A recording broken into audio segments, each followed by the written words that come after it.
How's it going, everybody? Welcome to my other office outside of my stream room. Yes, last video we talked about HCS roster mania. Today we're going to talk about some sad news with what we found out about Quadrant, which they posted today on Twitter. So let's read that. So on the 29th of October 2024, as of today, Quadrant announces that we are departing the Halo Championship Series and wider direct involvement in esports to continue with full focus on our exciting mission of being a brand rooted at the intersection of motorsport, culture, fashion, and creative content. We are deeply proud of what we have achieved during our time in esports and would like to share a special thank you to our HCS players, 343 Industries, you mean Halo Studios, and Microsoft for their devotion and commitment to the game we love. We wish you the best moving forward. To our fans, we thank you for your incredible and unwavering support.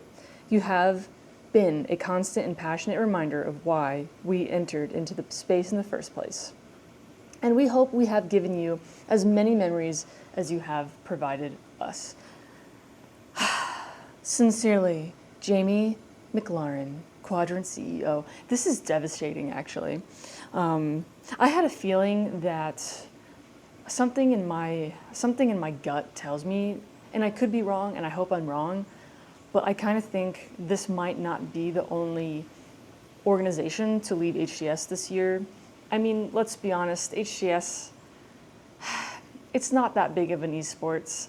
I think it's the best in the world. Am I biased? Yes, I love Halo. I love HCS. I love watching competitive Halo. I love rostermania. Especially this season, it's going to be so interesting. And there's just we're still waiting on Formal to figure out. They probably have it figured out. Maybe they did. I know last week APG said that they should have had it figured out that week, or they already signed stuff. I really don't know. I have no idea. We're all in this waiting game for SSG and Optic to figure out what's going on with them, and Formal to figure out the God Squad he wants. So there's just been a lot going on in the Halo scene, and it's just a waiting game. There's also been a little bit of smack talk, not like smack talk, but like, I don't want to say bad blood, but there's definitely some oomph, like going on between Formal and Lucid. They just never had a conversation with each other, it seems. And I guess the talking will be whoever wins the games, in the upcoming season. Whoever wins does the talking, the rest do the walking, you know what I'm saying? So it's very, very exciting to kind of have that narrative, because Lucid was upset that Formal felt like he wanted to win and have that win more than the rest of his teammates. And I think that's kind of unfair to say, because I think all people who compete want to win. And I love Formal, I'm a big fan of him, but last season I kind of felt like, I don't know, I just didn't feel like he was super all in, You have to be all in to want to win. And in the beginning of the season, he really wasn't all in, it felt like. So when Lucid was talking about that on his stream, how he felt like, I don't know, he just felt like there was lack of passion. Honestly, a lot of us questioned it. I mean, Formal was playing tons of Valorant and all kinds of other games in the beginning of Season 3 of HCS. So either way, I know Formal's a competitor. He wants to win. I know that for a fact. It's just hopefully that passion for Season 4, hopefully he's all in this time. I know he was. Okay, I'm trying not to mix my words, but you know what I mean. It just felt like there was lack of passion. Communication. There was something missing on the Optic team, but even though they still did freaking amazing. I mean, even getting second place sucks. I wouldn't want to get second every single event that I participated in, because I would ultimately want to get first. I'm just a competitive person, so I understand that would be frustrating, but it just shows you how good they are individually as players, even though there was a lack of something on that team. So I'm just really, really excited about figuring out and seeing these teams evolve and change and the narratives that are around it. So I'm really excited. But back to the Quadrant situation, it's really, really sad. I'm really, really sad, guys. Europe doesn't have that like we already lost Navi, so now that we lost Quadrant in HCS, it just feels like there's it's gonna hurt the people in Europe who want to compete, and kind of have some backup and money to send them to the U.S. or to compete in HCS. It's just unfortunate. It's unfortunate, especially after such a good London event that went really well. It seemed. I'm sad. I'm really sad. And I just really hope that, I kind of have a feeling, and I really hope I'm wrong, that Sentinels and FaZe are very questionable for me if they're going to stay in HCS. I don't know. It's just, this is such a shaky time in Halo, and I can see why an organization like Quadrant would back out. It's just, I don't know, where's the return of investment? There's no ROI really. I mean, they haven't really won in a bit, so I don't know, whatever. There's a lot of logistics behind the scenes that we just don't know. And we're just here kind of, analyzing and seeing stuff. I love the analytical part of anything. I'm a film major, so theorizing, analyzing is something I really, really enjoy. I also really love lifting. This is my other office. I love lifting. That's why I have a lot of not a lot, but some lifting vlogs in this channel.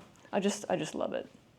So lots to talk about with that. Anyways, let's push that to the side a little and focus right now on this upcoming news from Twitter. All right, so let me get to the post. Halo posted today something that we've anticipated but didn't know if it was true because of the leaks earlier in August. All right, let me show you. Halo. How would you feel if the SMG came back into the Halo meta, back into the sandbox? How would you feel if the SMG came back into Halo? So apparently, I Need a Weapon, Operations Great Journey arrives November 5th, 2024. So I'm going to play that trailer for you right now.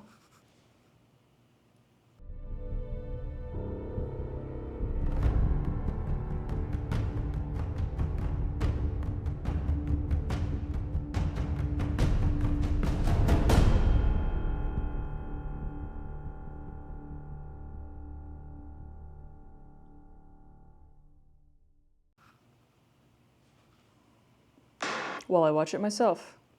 I'm going to watch it myself, though.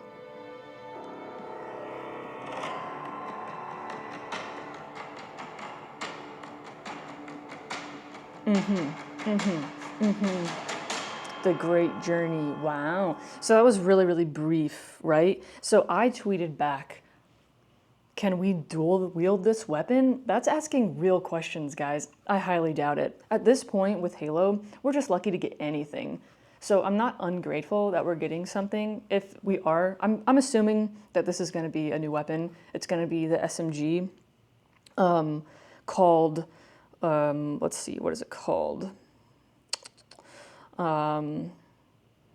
So, this weapon called the MA5K. I'm just thinking in my head, where does this fit in the sandbox? Because we already, we have the Commando, the AR, I don't know, it's just, how is this going to change the sandbox and affect it? Because we know the Bandit really, in terms of a competitive way, the Bandit Evo really did change the meta in Halo Infinite. So I'm just wondering how the SMG kind of like fits in the current sandbox. Personally, if you look at it from a social player standpoint, again, I'm grateful to get anything in Halo Infinite at this point, but as a social player, for a standpoint, if you play like Big Team Battle, I really don't feel like this helps you.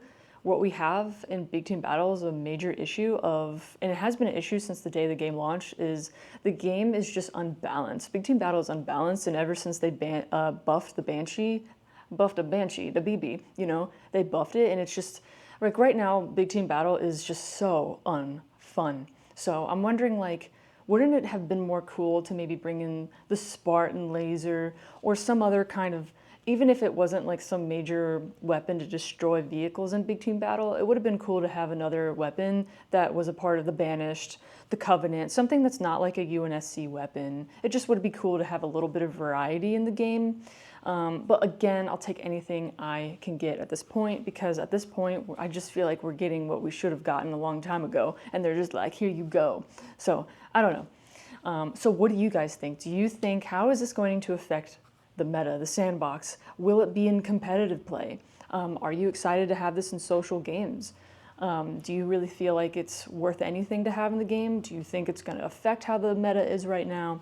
Let me know what you think. I'm just really sad that Quadrant left HCS. When I find out some more details, I'll make some more videos like this. I love Halo so much, and my videos are never going to be fully in my stream room. They're going to be out in the world talking about Halo, and you get to be along with the ride with me. So I hope that is something you enjoy, something you like, something different. I'm just a very active person. I love running, lifting, you name it. I'm just always out and about, not really, but like I want to be. I have a lot of hobbies, and I kind of want to blend all my hobbies into my favorite video game ever, which is Halo. So if you like this content, please like and subscribe, and check out my streams. I stream on Twitch. The streams are usually during the weekday. They're kind of sporadic right now because I have 2 YouTube channels. I have this one and then the Tracer Jungle, where it's like theme park, food, vlogs. Pretty soon I'll be going to Europe making some vlogs there. So stay tuned, and thank you for, as always, thank you for being a part of the jungle and more HCSJ news. What should I call this? The jungle news. The jungle news. Yeah, welcome to the jungle news, guys. Yo, here we go. Anyways, have a great day. Thank you for watching, and tune in for more later. Bye. Also, before we go, we're going to do some inspiration right now. We're going to inspire you. The book I'm currently reading is Do Hard Things, and I love it. I want to share a quote with you right now. If you're into this kind of stuff, thanks for sticking around, but let me inspire you. Let me inspire you. 1 second. So something that really inspired me in this book was how we see the world shapes how we respond to it. Remember, have a positive mindset and good things will go, you know? Stay positive, keep believing, keep the faith, and, you know. So yeah, I highly recommend anybody to read this book. It is so good, but I really like the idea of how you see the world is how you respond to it, and I think it's better to respond to things than to react. And I just love reading books and listening to podcasts. Any way to be a better individual. I don't know. There's some things that are more important than gaming, and that's to better yourself every day. So I highly recommend this book. Anyways, catch you on the flip.